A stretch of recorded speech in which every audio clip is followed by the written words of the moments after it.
Miércoles 26 de febrero es la emisión central de Telediario. Le damos la cordial bienvenida. Le tenemos mucha información que le contaremos a lo largo de esta hora. Bienvenidos y bienvenidas. Comenzamos con nuestros titulares.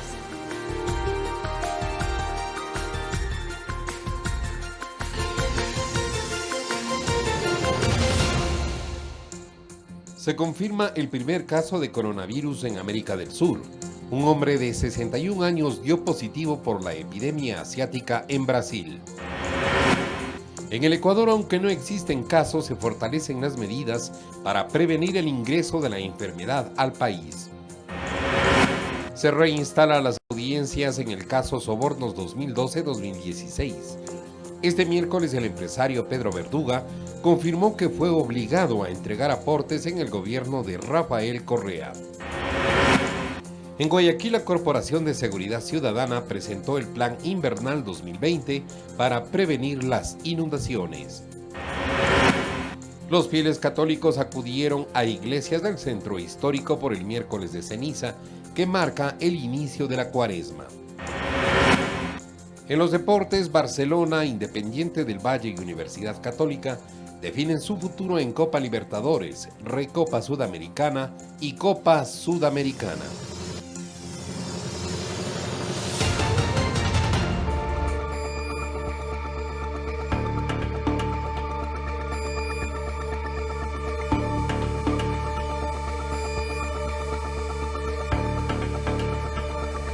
Comenzamos. El Ministerio de Salud de Brasil confirmó el diagnóstico inicial de coronavirus de un brasileño residente en Sao Paulo, que se convierte en el primer caso de esta epidemia en América Latina. El diagnóstico oficial fue confirmado. Así lo dio a conocer el ministro de Salud de Brasil, Luis Henrique Mandetta. Cuando la prueba tuvo un resultado positivo, hicimos una contraprueba por seguridad y control. Pero desde ese momento ya adoptamos las medidas, asumiéndolo ya como un caso en la práctica de atención médica con cuidados intensivos para él y sus contactos. Mandetta explicó que el paciente llegó al país sin síntomas, pero que el pasado domingo, 2 días después de su arribo, se dirigió al Hospital Albert Einstein de Sao Paulo debido a un malestar que los primeros análisis atribuyeron al coronavirus. El hombre de 61 años habría ingresado el 21 de febrero de la región de Lombardía, norte de Italia, donde se ha registrado la mayoría de los casos de infección en este país europeo. Los resultados de los análisis realizados en el Hospital Albert Einstein fueron considerados como preliminares y fueron enviados al Instituto Adolfo Lutz, un instituto de referencia a nivel nacional, donde se realizó un nuevo análisis que confirmó oficialmente el caso como el primero en Brasil. La Agencia Nacional de Vigilancia Sanitaria solicitó a la aerolínea en la que viajó el paciente contagiado la lista de pasajeros para identificar a las personas que estaban en el mismo vuelo desde Italia. Según informó el Ministerio de Salud, hasta hoy en Brasil todavía se investigan 20 casos de COVID-19. Fernanda de la Bastida, Medios Públicos. El coronavirus supera los 2.700 muertos. La mayor parte de los casos se concentran en la ciudad de Wuhan, pero el virus salió de China y llegó a 30 países, entre ellos Corea del Sur, Irán, Italia y España. A causa del coronavirus ya existen 2.700 muertos en el mundo. Solo en China se registraron 71 nuevas defunciones en las últimas 24 horas, es decir, la cifra más baja desde que comenzó la epidemia. El pasado martes 25 de febrero ha sido el día en el que se han registrado más contagios fuera de China, 427 en 37 países, y dentro de las fronteras del país asiático, 411 casos. Esto sucede mientras la Organización Mundial de la Salud pide prepararse para una potencial pandemia. ¿Este virus tiene potencial pandémico? Absolutamente sí que lo tiene. Estamos ya en ese escenario de pandemia. Según nuestros criterios, aún no. El aumento repentino de nuevos casos es ciertamente muy preocupante. Y ya existen nuevos contagios por coronavirus en Sevilla, Madrid y Barcelona, y se eleva a 10 los hospitalizados en España.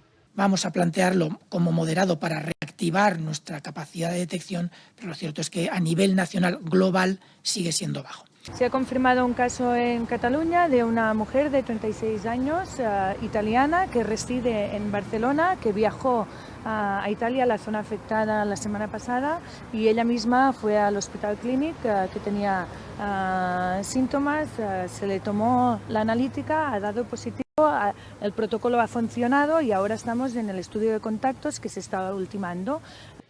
El número de fallecidos por coronavirus en Italia ya asciende a 12 personas, que se contabilizan dentro de los 374 contagios. Mientras en Medio Oriente, exactamente en Irán, ya hubo 3 nuevos decesos, alcanzando a 15 en total. Esto mientras el viceministro de Salud de este país declaró estar también infectado.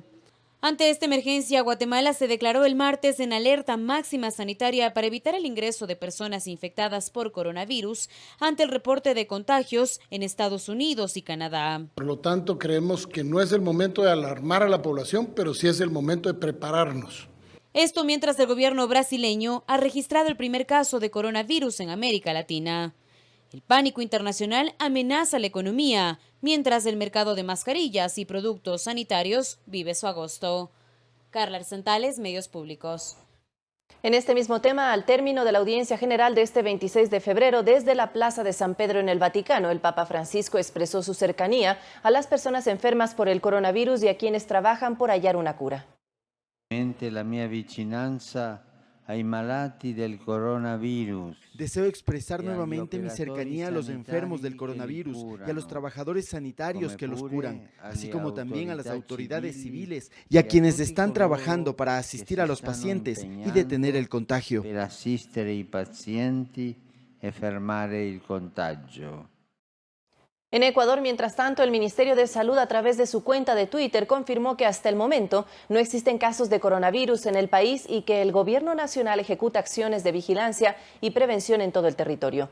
La cartera de Estado solicita a la ciudadanía mantenerse informada por los canales oficiales.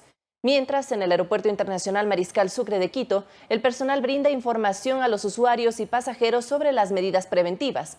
Es importante recordar algunas acciones que ayudan a evitar el contagio de enfermedades respiratorias, como el lavado frecuente de manos, la desinfección con gel antiséptico y, en caso de estornudar o toser, cubrirse la boca con la parte interna del brazo.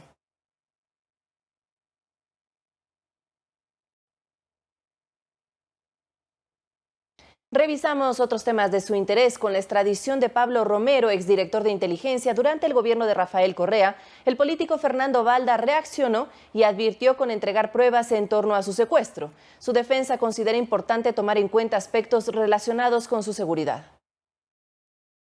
Luego de la extradición desde España del exministro de la extinta Secretaría Nacional de Inteligencia, SENAIN, Pablo Romero, su abogado acudió al centro de detención provisional. Comentó sobre su situación y comentó las razones por las que las autoridades ecuatorianas deben considerar su traslado a la cárcel 4. Tanto más que él manejó la seguridad interna y externa del país hace algunos años atrás, y eso requiere que las autoridades tengan un poco más de cuidado respecto a la seguridad de él, ¿no? Stalin Oviedo comentó además que Romero enfrenta 2 procesos de extradición en España, el uno por el proceso sobre el plagio del activista político Fernando Valda en Bogotá en 2012, y el otro por el caso denominado Caminito. Sobre el primer caso, Valda dijo contar con información que vincularía a otros actores. Es la oportunidad de él para atenuar su pena, especialmente revelando cuál fue la participación del expresidente Rafael Correa, pero además de otro personaje que se ha logrado escabullir del caso hasta el momento, y es el exministro del Interior, José Serrano Salgado. Indicó que en este proceso ya cuenta con las sentencias ejecutoriadas de 5 sicarios en Colombia y con la sentencia de Raúl Chicaiza y Jessica Falcón, quienes se acogieron a un proceso de cooperación eficaz. Utilizando el dinero del Estado para darme a secuestrar y quién sabe si asesinar en Colombia, y también para atentar en contra de otras personas. El caso Caminito, según la Fiscalía, se refiere a que Romero habría gastado más de 3.3 millones en la contratación de los servicios de un hacker argentino porque la seguridad en varios sistemas del Estado ecuatoriano estaba en peligro. O sea, el proceso de Valda es totalmente irregular. ¿Por qué? Es un proceso montado, es un proceso forjado. Y Caminito también. En Caminito tenemos que ver que Caminito es un proceso en el cual se persigue un peculado, en el cual Fiscalía ha cambiado 3 veces de teoría del caso. La defensa de Romero comentó que su cliente no ha mantenido ningún tipo de contacto con el exmandatario Rafael Correa. Eduardo Córdoba, Medios Públicos.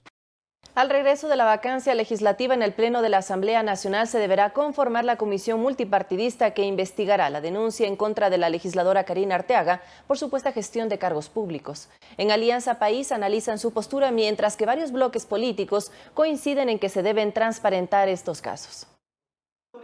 Este miércoles inició la vacancia en la función legislativa y uno de los temas que quedó pendiente es la conformación de la comisión multipartidista que investigará a la legisladora de Alianza País, Karina Arteaga, por una denuncia de supuesta gestión de cargos públicos y el cobro de aportes a sus colaboradores. Según su compañera de bloque, Ana Belén Marín, en este caso debe primar la transparencia. Tenemos que llegar hasta las últimas consecuencias y que la verdad salga a la luz. Nosotros como asambleístas tenemos la obligación de actuar apegado a derecho y sin revanchismo. Gracias. La mesa la integrarán 3 asambleístas, un representante de la parte acusadora, otro de la acusada y un tercer imparcial. El legislador de Sociedad Patriótica, Freddy Alarcón, señaló que aunque se debe esperar el proceso, en contra de Arteaga pesan graves denuncias. Una nueva denuncia de la empleada doméstica, si ustedes vieron de pronto en las redes, que está como asesora y que le están pagando $500, y eso sería terrible. Karina Arteaga ya recibió un llamado de atención por parte de Alianza País por su actuación en el juicio político a la presidenta del CNE, Diana Tamaint. Daniel Mendoza, de los partidos aliados al bloque oficialista, aseguró que se debe respetar este proceso para emitir un pronunciamiento. Exhorto a los compañeros legisladores a que se haga un proceso transparente. Una postura similar la comparte Lenín Plaza, quien aseguró que se debe escuchar las pruebas de descargo que presente la legisladora, pues en el artículo 164 de la Ley de la Función Legislativa se establece que la comisión no podrá emitir un informe sin que se haya ejercido su derecho a la defensa, a menos que el asambleísta no se presente en un plazo de 3 días. Si es que ella es inocente, habrá que apoyarla, pero si se han cometido errores también hay que cumplir con lo que dice la ley. Ronito Apanta, Medios Públicos. Y el legislador independiente Fabricio Villamar acudió este miércoles a la Procuraduría General del Estado para pedir que se investigue el caso del asambleísta correísta Jofre Poma, quien fue condenado a 1 año y 4 meses de prisión por el delito de paralización de servicios públicos durante las protestas de octubre de 2019. Villamar aseguró que Poma no cumplió con las condiciones del juez que dispuso la suspensión condicional de la pena. Escuchemos. Lo que dice la sentencia en donde se le confiere al señor Poma la suspensión condicional de la pena es que pueda cumplir su sentencia fuera de prisión siempre y cuando no se acerque a los pozos petroleros, siempre y cuando no participe de manifestaciones o de protestas públicas. Que dentro de una protesta denominada No Más Perseguidos Políticos, el señor Jofre Poma y otras personas entraron a la asamblea la semana anterior. En tal sentido, independientemente de que sea una protesta pacífica, con causa o sin causa, la protesta sucedió. Por lo tanto, se habría violado los preceptos de la suspensión condicional. En una asamblea desarrollada en la provincia de Cotopaxi, líderes de las bases de la Confederación de Nacionalidades Indígenas del Ecuador cuestionaron las declaraciones de su presidente Jaime Vargas, quien tras ser expulsado de Guatemala por intromisión en las políticas de ese país, afirmó ser el segundo presidente del Ecuador.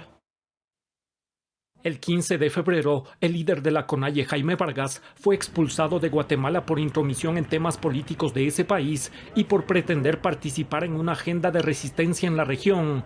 Tras esa decisión del presidente guatemalteco Alejandro Yamatei, Vargas rechazó su expulsión y afirmó ser el segundo presidente del Ecuador. ¿El primer presidente quién es? Lenín Moreno. ¿Y el segundo presidente aquí en el Ecuador quién es? Es Jaime Vargas, presidente de los pueblos y nacionales del Ecuador.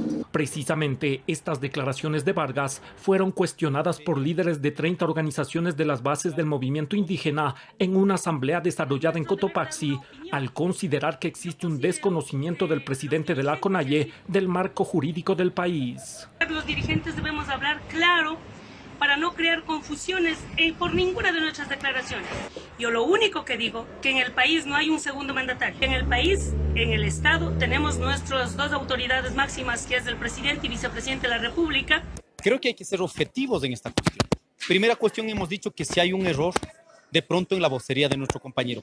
Según una publicación de Diario Expreso, en la asamblea distintos líderes indígenas también criticaron las declaraciones de Jaime Vargas en las protestas de octubre, donde habló de crear un ejército indígena, lo cual a su consideración comprometieron la seriedad y credibilidad de la organización. Más allá de la broma que puede causar esta confusión, lo que ha creado es un odio racial contra nuestros dirigentes, una discusión, entra ahora el tema de la xenofobia, el tema de la discriminación, el tema de la burla.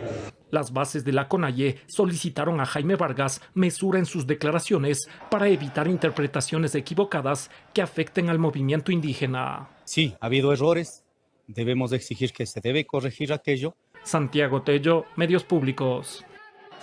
13:15. Le invitamos a seguirnos en nuestras redes sociales. Búsquenos en Facebook como @telediario_NC.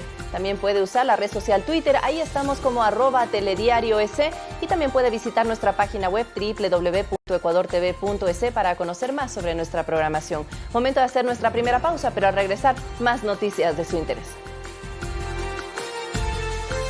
Ayúdanos a encontrarla.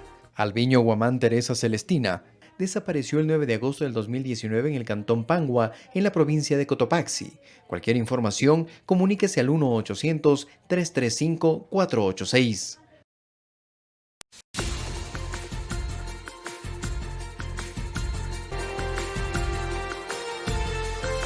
Gracias por seguir en nuestra sintonía. En este momento, las autoridades gubernamentales ofrecen una rueda de prensa sobre las acciones preventivas que se aplican en nuestro territorio frente al coronavirus. Nuestro compañero Eduardo Córdoba se encuentra en el Palacio de Carondelet con la información. Eduardo, muy buenas tardes. Norman Ray. Que dejamos en mucho la palabra a la señora ministra de Salud, por favor. Buenas tardes, representantes de los medios de comunicación. El Gobierno Nacional ha querido realizar esta rueda de prensa luego de la aparición del primer caso confirmado por coronavirus en la región, pese a que en el país, en Ecuador, todavía no existe ningún caso sospechoso ni ningún caso confirmado por coronavirus.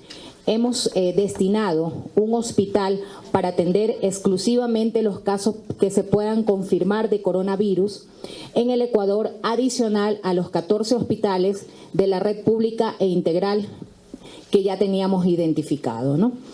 Adicional a esto, el Ecuador cuenta con la capacidad para realizar las pruebas. Tenemos los reactivos, los primer, recordando una vez más que fuimos el primer país en Latinoamérica en tenerlos. Tenemos la capacidad instalada, tenemos los equipos, tenemos el personal que está en el Instituto Nacional de Salud Pública e Investigación. Señor ministro Martínez, por favor. Buenas tardes con todos. Queremos también comunicarles un poco las tareas que estamos haciendo con respecto al control de ingreso en los diferentes aeropuertos, puertos del país. Tenemos que rescatar que en las próximas 24 horas vamos a hacer un incremento en el control, especialmente aquellos pasajeros que vienen de los países que tienen la enfermedad activa. Estos son China, Italia, Irán y Corea. Durante este tiempo, desde que se anuncia este virus, el trabajo se ha venido realizando con las aerolíneas para detectar primero en origen aquellos pasajeros que pueden presentar algún tipo de síntoma. Lo mismo sucede con la tripulación de los aviones, que están atentos de detectar si es que algún pasajero pues muestra alguno de estos tipos de síntomas, y son comunicados inmediatamente a la torre de control. La torre de control informa al jefe de aeropuertos y esto se comunica al Ministerio de Salud. El Ministerio de Salud tiene facilidades dispuestas en los aeropuertos internacionales del país, que son Guayaquil y Quito, en los cuales pues hay un equipo de médicos que está listo para atender a cualquier persona que presentara algún tipo de malestar. Lo que vamos a hacer ahora es que en migración se controle la procedencia donde vienen estos pasajeros. Si vienen de estos países, pues van a ser, presentando síntomas o no, revisados por parte de salud para detectar si es que hay algún tipo de síntoma que pudiera pues llamar la atención o que nos alerte a actuar de forma inmediata. Se dispone una ambulancia y es llevado directo a un centro de salud. Asimismo, en los puertos del país tenemos pues un trabajo que se hace entre salud y las autoridades portuarias. Se informa por parte del capitán de la embarcación el estado de salud de cada uno de los miembros de la tripulación. Esto después pasa un funcionario de salud justamente a la embarcación a revisarlos, a ver que todo se encuentra en orden y obviamente si algo está llamando la atención se procede de acuerdo al protocolo anterior, que es comunicar pues una ambulancia y que se lleve a un centro de salud. Entonces estamos preparando, intensificando los controles, principalmente a aquellos países en donde la enfermedad está activa, para evitar que este virus llegue al país. La palabra la tiene la ministra. Es importante mencionar aquellos 4 países que nosotros vamos a hacer la verificación pasajero por pasajero, es aquel en el que ya en el país está circulando el virus. Es decir, que tienen casos ya autóctonos, es decir, casos del país. El virus ya está circulando ahí. Casos importados quiere decir, por ejemplo, el de Brasil. Eso es un caso importado porque vino de Italia. Entonces, esa es la diferencia, por eso nosotros vamos a hacer el seguimiento y el control de cada uno de los pasajeros que vienen de aquellos 4 países donde ya el virus está circulando. Es importante mencionar que estamos trabajando de manera coordinada para identificar aquellos que vienen sintomáticos respiratorios con alguna sintomatología. Se activa el protocolo que es que se llama el ECU 911 e inmediatamente este paciente va a ser trasladado al hospital. Al hospital que vamos a destinar para atención exclusivamente de coronavirus. Ministra, por favor. En todas las escuelas del país continuaremos reforzando los programas y medidas de prevención. En caso de presentarse un caso sospechoso, en coordinación con el Ministerio de Salud tomaremos medidas extremas y por supuesto lo comunicaremos de manera inmediata a la comunidad. Es importante, queridos amigos de los medios de comunicación, esta es una problemática de carácter internacional y el gobierno nacional ha buscado darle una mirada integral, para empezar. Y esta problemática internacional obviamente también exige que actuemos con corresponsabilidad.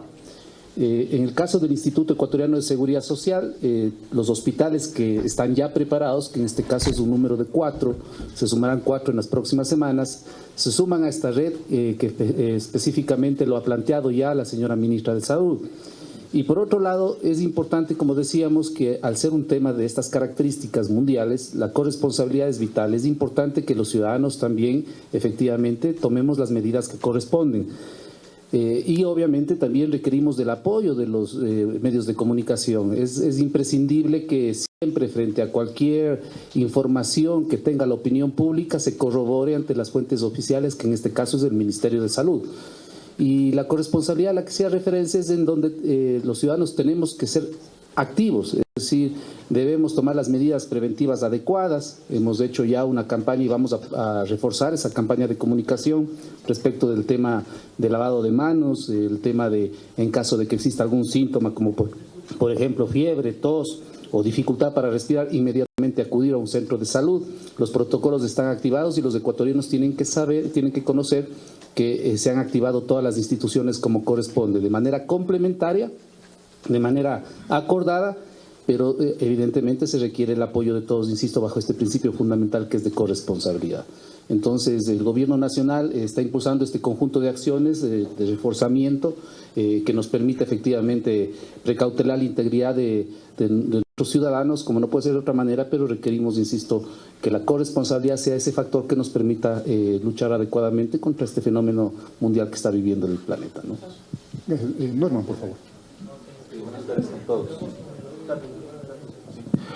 Al ser Galápagos un ecosistema isleño y obviamente por su lejanía del continente, pero también por su vulnerabilidad frente a la presencia de un turismo constante, el Gobierno Nacional, consciente de eso, va a fortalecer lo que ya se ha venido haciendo, pero fortalecer aún más los sistemas de control y vigilancia. ¿Esto qué significa? Nosotros tenemos 2 puertos de entrada aérea a Galápagos, esto es Quito y Guayaquil, y tenemos puestos como Consejo de Gobierno de Galápagos de control migratorio. En esos lugares, con el Ministerio de Salud Pública, se van a cabo los controles necesarios para la identificación de cualquier síntoma que puede llamar la atención o causar una situación de preocupación, a fin de que sean canalizados a través de los protocolos que para el efecto tiene el Ministerio de Salud Pública. Esto es muy importante. Esto hemos ya coordinado las acciones correspondientes para que el control se fortalezca previo a la llegada a las Islas Galápagos. En las Islas Galápagos existe un control en Baltra como en San Cristóbal ya de las personas que llegan. Vamos a fortalecer los controles de entrada a las islas a fin de que cualquier persona que pueda ser identificada con síntomas preocupantes siga los protocolos directamente que el Ministerio de Salud Pública tiene para el efecto. Esto lo hacemos en razón de fortalecer y proteger a las Islas Galápagos de cualquier vulnerabilidad frente a este tema. Adicionalmente, vamos a fortalecer los controles también para lo que es turismo navegable, es decir, aquel que proviene, por ejemplo, de veleros al ingreso a la Reserva Marina. Tenemos ya los equipos trabajando tanto con la Agencia de Biocontrol de Seguridad para Galápagos, con el Parque Nacional Galápagos, la Armada Nacional y el Ministerio de Salud Pública. Continuaremos haciendo estos controles necesarios para evitar y reducir cualquier vulnerabilidad que podamos tener frente a esta situación que es de preocupación a nivel mundial. Muchas gracias al presidente del Consejo de Galápagos. Si no hay algún comentario adicional, señores ministros, pasamos con la ronda de preguntas. Bien, tenemos que no. Vamos con Juan Carlos Asprúa de Coavisa. La primera pregunta, por favor. Sí, buenos días, autoridades. A la ministra de Salud quería consultarle si nos podría dar más detalles, por favor, de este hospital, si es un hospital móvil, es uno de los hospitales que forman parte de la red de salud pública, un poco explicarnos detalles de cómo está estructurado este hospital específicamente para atender estos casos y si cuentan con los medicamentos necesarios, han hecho la compra de medicamentos, hablando de un eventual, una posibilidad de que esto pueda pasar. Y al ministro Martínez, si van a aumentar el número de países en los que se tiene que generar mayor control en el aeropuerto. Y hay casos también, aparte de lo que usted ha mencionado, China, Italia, Irán y Corea, hay casos también de España, por ejemplo, si los pasajeros que vengan de España van a tener un mayor control. Le pregunto esto porque el fin de semana nos llegó información de que hay pasajeros que han llegado de Italia, originalmente de Italia y de España, y que no han pasado por ningún tipo de control. Entraron, pasaron aduana y salieron del aeropuerto como si nada. Eso, por favor, gracias. Bueno, en cuanto al hospital que vamos a destinar, es un hospital que va a contar con toda la capacidad instalada, el tema de terapia intensiva, va a contar con los equipos necesarios y el personal médico, ¿no? Eso es importante mencionar, eso estamos garantizando dentro de la provisión de servicios de salud. También tenemos que recordar que no todos los pacientes por coronavirus van a necesitar hospitalizarse. Va a haber un porcentaje de pacientes que puedan ser tratados ambulatoriamente. Entonces, eso es importante que la ciudadanía conozca. En cuanto a lo que son medicamentos, tenemos todos los medicamentos. Recordemos que esto es una enfermedad nueva, es un virus nuevo y el tratamiento tiene que realizarse de manera sintomática. Es decir, el tratamiento va acorde a los síntomas que presentan, ¿no? Con respecto a la pregunta, nosotros esperaríamos siempre que determine Salud cuáles son los países que deben de ser incorporados a esta lista. Eso debemos de ser muy flexibles y muy dinámicos. Entenderemos que corresponderá a en qué medida avanza en otros países este virus. Y la medida que estamos para implementarla en 24 horas justamente con el ánimo de fortalecer el control. Esta era una medida que no se estaba realizando, no había disposición. Había una disposición de verificar las personas que presenten síntomas en las aerolíneas, en los aviones, y a estas personas hacerlas revisar. Ahora lo vamos a hacer indistintamente que presenten síntomas o no. Las personas que vengan de estos países van a ser revisadas una vez que pase inmigración. Ministro, muchas gracias. Vamos a ir con Eduardo Córdoba de la Permítame solamente un segundito nada más. Sí, ministro, por favor. Solamente para que quede absolutamente claro. Digamos, este hospital que ha hecho referencia a la señora ministra efectivamente está en ese proceso de consolidación para que esté lo suficientemente equipado, especializado para que funcione, como no puede ser de otra manera. Pero al día de hoy tenemos 15 hospitales que están preparados. Y no van a ser los únicos, es decir, vamos a ir incrementando la capacidad instalada que tiene el sistema de salud pública del país, de tal manera que garanticemos por supuesto, la salud de los ecuatorianos y ecuatorianas, como no puede ser de otra manera. El ministro Martínez también ha hecho referencia a un tema que es fundamental, es decir, vamos a potenciar, si cabe el término, vamos a reforzar los controles en frontera. en frontera aérea, en los aeropuertos fundamentalmente internacionales y también en los puertos del país. Es decir, vamos a reforzar esos controles de tal manera que, insisto, precautelemos y garanticemos la salud de los ecuatorianos y ecuatorianas. Estas son medidas complementarias que se está implementando el Estado ecuatoriano, insisto, que necesita del acompañamiento, de la corresponsabilidad y de la prevención que cada ciudadano debe tener en estos casos. Gracias. Vamos, Eduardo, por favor. Gracias, señores ministros. Recordarles nada más que Ecuador TV y los medios públicos están transmitiendo en vivo esta rueda de prensa y quisiera solamente insistir a ver si es que es posible conocer cuál es el hospital, se había preguntado aquello, cuál es el hospital que estaría destinado para aquello, el nombre, la ubicación, más detalles con respecto a aquello. Y lo que tiene que ver con los estudiantes, hoy por hoy algunas autoridades educativas sugieren a los estudiantes que tienen alguna afección gripal que no vayan al colegio, a la escuela, por obvias razones. Y luego se solicita un certificado médico. ¿Esto es absolutamente exigible o una vez que pase la dolencia, si se quiere, o las afectaciones gripales, puede nomás ingresar a la institución educativa, por favor? Bueno, con respecto a lo del hospital, vuelvo a insistir, nosotros tenemos identificado el hospital por temas de seguridad. No podemos todavía mencionar dónde está ahora ubicado el hospital, pero lo que les podemos mencionar a la ciudadanía es que va a contar con toda la capacidad instalada, los equipos, los medicamentos, los insumos y el personal calificado para atenderlos. En cuanto a aquellos personas, aquellos estudiantes que tengan alguna sintomatología, nosotros hemos activado los lineamientos con el Ministerio de Educación. Estos pacientes que tengan sintomatología se hará el mismo protocolo, ¿no? Se tendrá que verificar, ir a un centro de salud, el médico tendrá que evaluar el caso. En caso de que se necesite realizar alguna prueba de virus, de descartes de virus respiratorios, tendrá que realizarse, ¿no? Pero esto lo estamos trabajando de la mano con educación, porque educación tiene que alertarnos en caso de alguna sintomatología y nosotros tendríamos que hacer el cerco epidemiológico. Lo que queremos recalcar es que nosotros estamos vigilantes, el protocolo de seguridad que fue activado en el mes de enero no se desactivó, nosotros seguimos intensificando los protocolos de seguridad. Lo que vamos a hacer luego de la aparición del caso confirmado en Brasil es reforzar las medidas de contención, las medidas en puertos, aeropuertos y en zonas de frontera. Lo que vamos a hacer es reforzar estas medidas de seguridad y queremos una vez más reiterar a la ciudadanía, en caso de presentar sintomatología, fiebre, tos, malestar, por favor no automedicarse, sino acudir a un centro de salud. Y la parte de la corresponsabilidad ciudadana, que es las medidas higiénico-sanitarias, que son las que nos van a ayudar, ¿no? El lavado constante de la mano, el uso de gel antiséptico, en caso de tos, estornudos, por favor, taparse con el ángulo interno del codo o con una toalla desechable, y aquellas personas que están con sintomatología respiratoria, el uso de una mascarilla. Perdón. Quería agregar que usualmente en las escuelas, en todas las escuelas del país, cuando un niño presenta malestar de cualquier tipo, se le solicita que vaya a su casa, sea atendido y que no regrese a la escuela hasta que no esté en buen estado de salud. Eso en cualquiera de los casos. Las campañas de prevención a las que hacíamos alusión al inicio precisamente están ayudando a formar, a identificar los síntomas que también podrían hacer que un caso se vuelva más sospechoso y que por supuesto siga el protocolo que acaba de indicar la ministra de Salud. La siguiente pregunta, señor ministro, va a ser Paul Cuello del Amazonas. Por favor, Paul. Autoridades, buenos días. A la ministra de Salud, ¿cuál es el presupuesto asignado para enfrentar esta emergencia y si ya cuentan con ese presupuesto? Bueno, nosotros hemos hecho una estimación de necesidades de aproximadamente 60 millones de dólares que vamos a necesitar.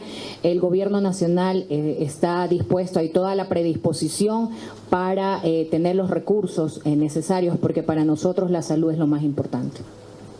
Gracias, señora ministra. Vamos a tener la pregunta de Yadira Trujillo. 13 horas con 35 minutos. Esta es una rueda de prensa de las autoridades gubernamentales frente al caso registrado en América Latina, el primero de ellos de este contagio de coronavirus. La precaución empieza en casa, es una de las recomendaciones que hacen las autoridades, sobre todo en términos de prevención. Hay algunas aristas que deben tomarse en cuenta en términos de protección en los aeropuertos de ingreso de pasajeros que hayan sido o hayan estado en los lugares donde se han registrado casos de coronavirus y por supuesto, las otras acciones de prevención empiezan en cada una de nuestras familias. Tendremos la ampliación en nuestras emisiones de la noche, así que le invitamos a seguir siendo parte de Ecuador TV y, por supuesto, de Telediario. Mientras tanto, le contamos a esta hora que el empresario Pedro Verduga confirmó que existió una estructura para la recaudación de dinero en el anterior gobierno. Indicó que fue obligado a entregar aportes. Esto dentro de su testimonio que rindió este miércoles dentro del juicio en el caso Sobornos. Nuestra compañera Olga Velasco tiene el informe hasta ahora. Muy buenas tardes. Buenas tardes. Esta audiencia de juicio se reinstaló con la presentación de la prueba de Pedro Verduga, representante de la empresa Equitesa. Él rindió su testimonio y posteriormente se acogió al derecho al silencio. En 25 minutos el empresario indicó que el Ministerio de Transporte le adeudaba planillas por la construcción de la carretera Choni Canuto Calceta Junín y que en ese entonces la ministra María Duarte no le dio una respuesta. Explicó que tuvo acogida de Fernando Zambrano, subsecretario en Manaví, y quien indicó que Pamela Martínez lo contactaría. Manifestó que cuando Martínez lo recibió fue amable, pero cuando tocaron el tema del pago de sus planillas le indicó que era posible a cambio de una contribución que Verduga desconocía para qué. Y aclaró que ante las deudas comprometidas por su empresa Equitesa no le quedó más que aceptar esas exigencias. Además señaló que cuando estaba en ejecución de la obra Multipropósito Chori, le llegó un mensaje de parte de la cúpula del gobierno donde le exigían $1 millón porque le habían escogido como una de las empresas más importantes.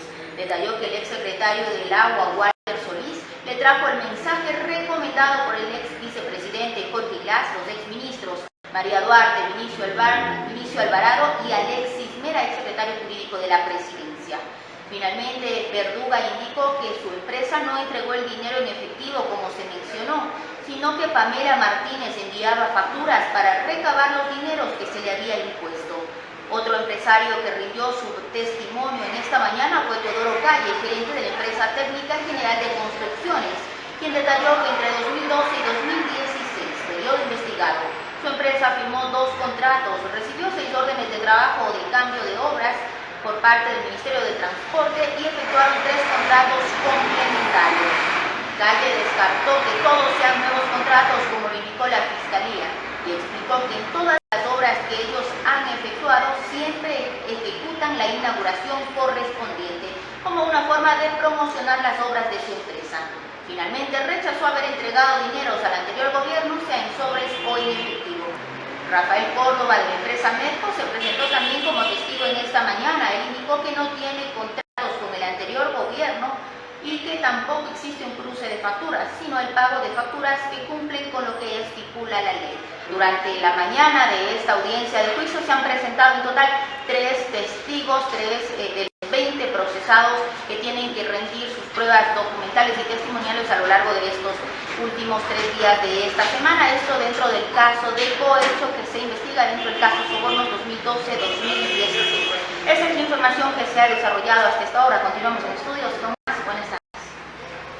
Gracias, Olga. Revisamos otros temas de inmediato. El sistema de videovigilancia del ECU 911 permitió durante este feriado de carnaval atender de manera oportuna los requerimientos ciudadanos en cuanto a seguridad. Las cámaras de la institución hicieron el seguimiento a la aprehensión de un sospechoso de robo y de un posible caso de intento de suicidio en el puente sobre el río Chiche, a las afueras de Quito. Aquí el balance. Una cámara de videovigilancia estratégicamente ubicada en el puente sobre el río Chiche alertó a la fuerza pública de una persona que caminaba sobre un costado del puente y que de manera repentina se detuvo mirando hacia el vacío. La intervención de la policía despachada al sitio evitó un caso de posible suicidio. En el Austro, de la misma manera, la comunidad alertó sobre la presencia de un sospechoso de robo al interior de un inmueble. Una vez ubicado, policías asignados al sitio sacaron a la persona en cuestión hacia un patrullero para posteriormente ser entregado a las autoridades judiciales respectivas. El apoyo técnico de vigilancia sirvió también como soporte a policías y militares, quienes ejecutaron controles de armas y papeles tanto en Quevedo como en varios puntos de la ciudad de Guayaquil.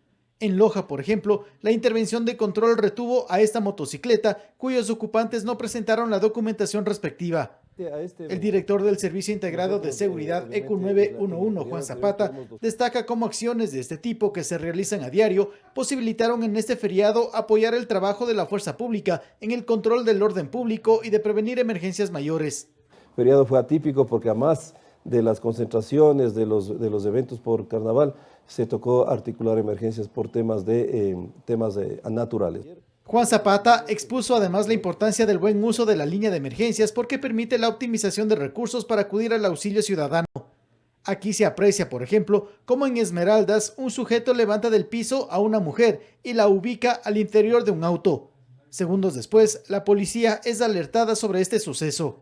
Porque recordemos que por una emergencia nos puede ingresar más de una llamada, por lo tanto el número de llamadas es mayor al de emergencias. En el periodo anterior tuvimos 66,000 aproximadamente emergencias, en este periodo hemos llegado a cerca de 57,000 emergencias y también hay una reducción de más o menos 9,500 emergencias. Son situaciones que las cámaras de videovigilancia registran a diario y a toda hora, y la respuesta oportuna de la autoridad. Javier Ceballos, Medios Públicos.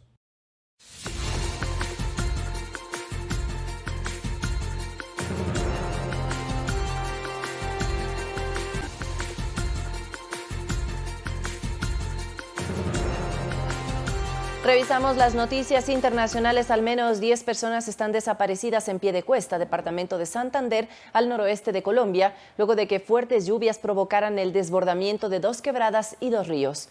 En redes sociales circuló este video del rescate de un niño de 8 meses debajo de la gigantesca avalancha en Piedecuesta.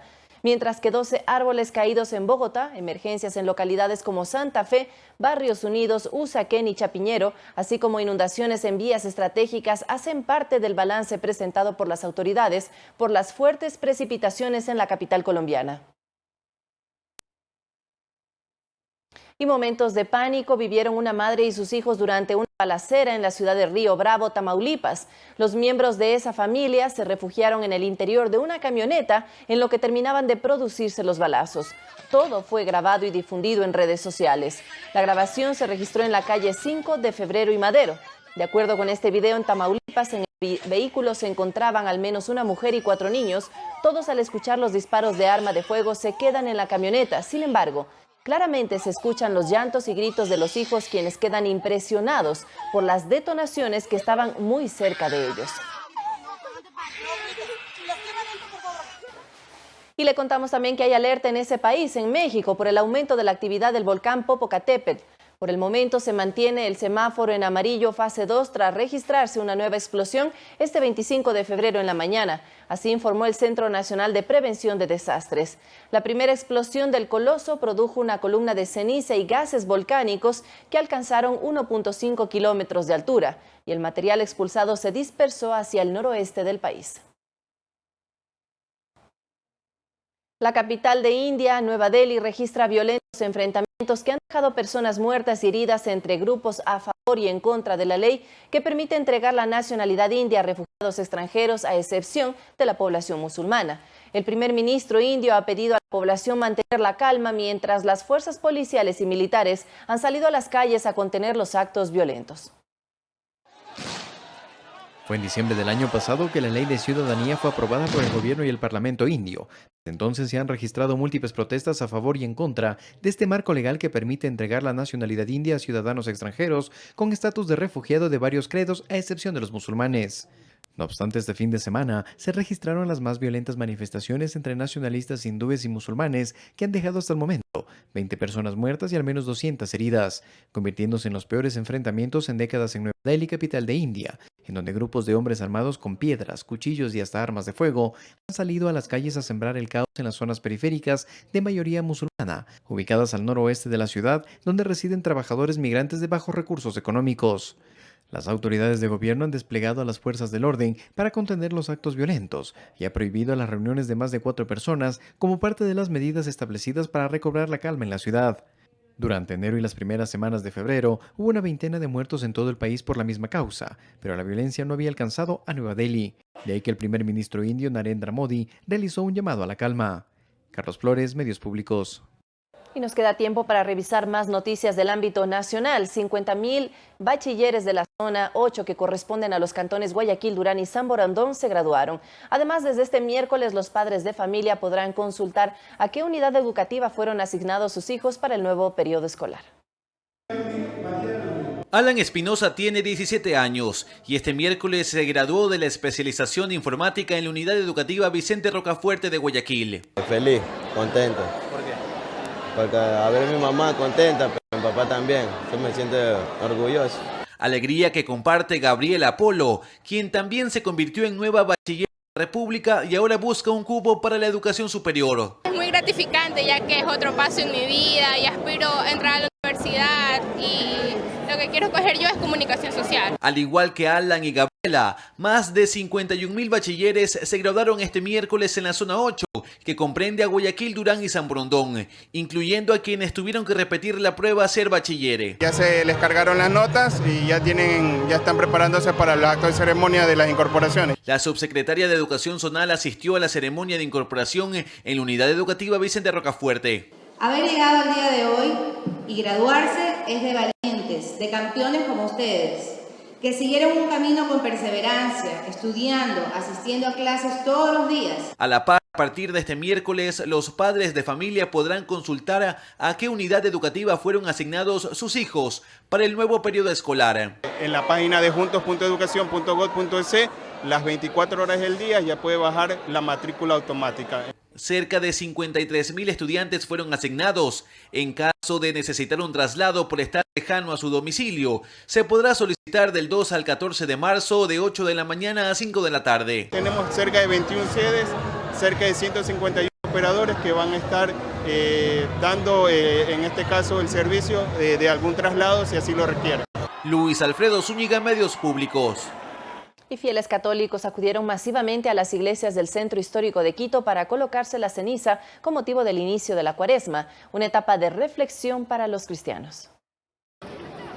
Los católicos llegaron a varias iglesias del centro histórico capitalino para recibir la ceniza en su frente, una etapa de reflexión y de conversión. Con ello inicia la Cuaresma, los 40 días previos a la pasión, muerte y resurrección de Cristo. Entonces, hoy, al celebrar el miércoles de ceniza, la costumbre que hay de poner la ceniza en recordar en que fuimos hechos de polvo y al polvo tenemos que retornar.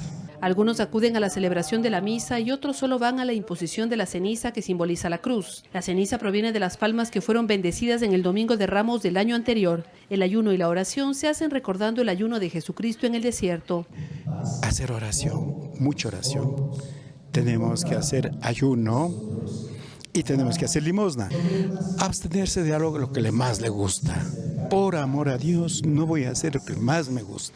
Para los fieles católicos son días de sacrificio, de intentar cambiar y ser mejores cristianos según manifiestan. Eso es lo que más uno tiene que llevar, no solo en el tiempo de Cuaresma, sino toda la vida, hacer siempre el bien.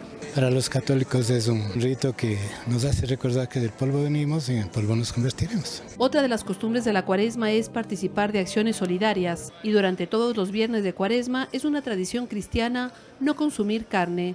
Verónica Rivadeneira, Medios Públicos. 13:59, así finalizamos la emisión central de Telediario, pero le invitamos a seguir en nuestra sintonía. Viene a continuación Fanático. Muy buenas tardes a todos y todas.